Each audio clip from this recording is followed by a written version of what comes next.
Hello friends, welcome to என்ன ஒரு ருசி. இன்னைக்கு நம்ம எக் மசாலா கறி எப்படி பண்ணுறதுன்னு பார்க்கலாம். குவிக்காக சிம்பிளாக ஏதாச்சும் ரெசிபி பண்ணணும்னா கண்டிப்பாக இந்த கறி ட்ரை பண்ணுங்க, ரொம்ப டேஸ்ட்டாக இருக்கும். இந்த சேனல் ஃபஸ்ட் டைம் பார்க்குறதா இருந்தால் கண்டிப்பாக சப்ஸ்கிரைப் பண்ணிக்கோங்க. நான் ரெகுலராக போடுற வீடியோஸ்லாம் நீங்கள் பார்க்கலாம். ஃபஸ்ட்டு நம்ம எக் பாயில் பண்ணிக்கலாம். நான் இங்கே 6 எக்ஸ் எடுத்திருக்கேன்.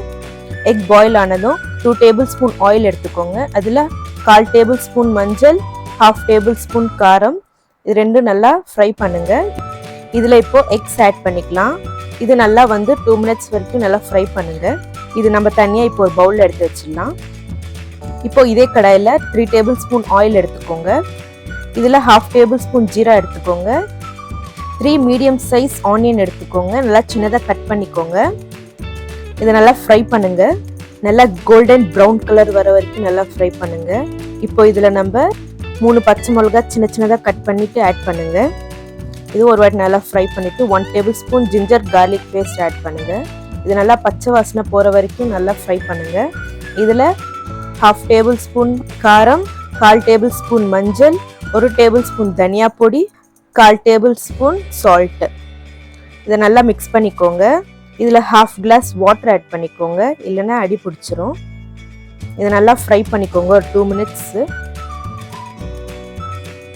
2 மினிட்ஸ் நல்லா ஃப்ரை ஆனதும் இதில் 3 மீடியம் சைஸ் டொமேட்டோ ஆட் பண்ணிக்கோங்க. சின்ன சின்னதாக கட் பண்ணிக்கோங்க. டொமேட்டோ நல்லா ஃப்ரை ஆகணும். இந்த அளவுக்கு நல்லா ஃப்ரை ஆகிடணும். இப்போ இதில் நம்ம 1 கிளாஸ் வாட்டர் ஆட் பண்ணிக்கோங்க. ஒரு 10 மினிட்ஸ் கலெக்ட் க்ளோஸ் பண்ணி வச்சுருங்க. நடுவில் மிக்ஸ் பண்ணிக்கிட்டே இருங்க. 10 மினிட்ஸ் கழிச்சு இந்த கன்சிஸ்டன்சி வரும் நம்மளுக்கு. இந்த ஸ்டேஜில் சால்ட் காரம் அட்ஜஸ்ட் பண்ணிக்கோங்க. ஸோ இந்த கன்சிஸ்டன்சியில் இருக்கும்போது நம்ம 1/4 டேபிள் ஸ்பூன் கரம் மசாலா, கொஞ்சம் கஸ்தூரி மேத்தி ஆட் பண்ணிக்கோங்க. நல்லா கசக்கி ஆட் பண்ணுங்க. இது ஒரு வாட்டி நல்லா மிக்ஸ் பண்ணிக்கோங்க. இப்போ இதில் நம்ம எக்ஸ் ஆட் பண்ணிக்கலாம். இந்த எக்ஸ் எல்லாம் ஒரு 2 மினிட்ஸ் நல்லா ஃப்ரை ஆகட்டும். இதில்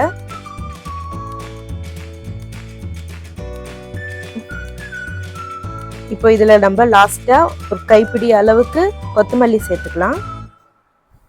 இது ஒரு வாட்டி மிக்ஸ் பண்ணிவிட்டு சர்விங் பவுலில் சர்வ் பண்ணிக்கலாம். அவ்வளோதாங்க, ரொம்ப சிம்பிளான எக் மசாலா கறி. கண்டிப்பாக ட்ரை பண்ணுங்கள். இந்த வீடியோ பிடிச்சிருக்கும்னு நினைக்கிறேன். பிடிச்சிருந்துச்சுன்னா கண்டிப்பாக நம்ம சேனலை லைக் பண்ணுங்கள், ஷேர் பண்ணுங்கள், சப்ஸ்கிரைப் பண்ணுங்கள். Thank you for watching.